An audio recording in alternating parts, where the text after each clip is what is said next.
This is Bryn Gilero, Director of Adult Initiatives and Special Projects for the Global Down Syndrome Foundation.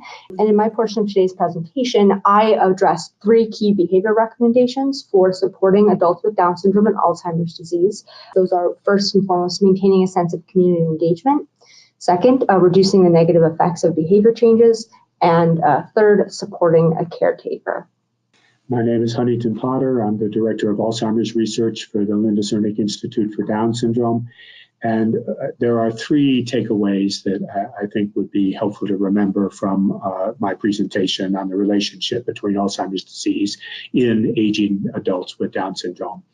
The first is that thanks to the fact that they have 3 copies of chromosome 21, everyone with Down syndrome is at risk for developing Alzheimer's disease because the main Alzheimer gene is on chromosome 21.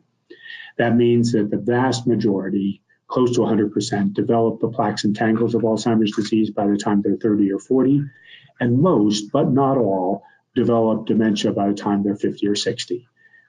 That means that families have to be prepared for this new development, thanks to the fact that people with Down syndrome are now living longer, and somebody at age 60 with Down syndrome is not unusual anymore, but they are at great risk of developing Alzheimer's disease, and that means that as we develop drugs, they will be appropriate for people with Down syndrome.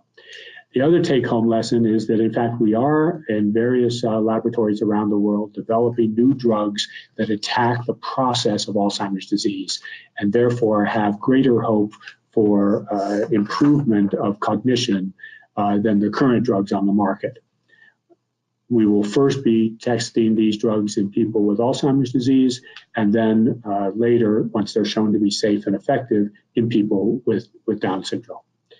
And the third takeaway is that participating in research is always very, very helpful for developing new diagnostics and new treatments for any disorder, whether it be in people with Down syndrome or people with Alzheimer's disease.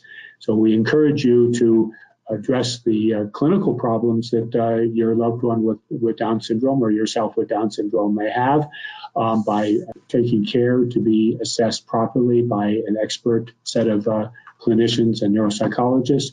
And second, to potentially volunteer, if you wish, no pressure, for participation in clinical research. Thanks very much.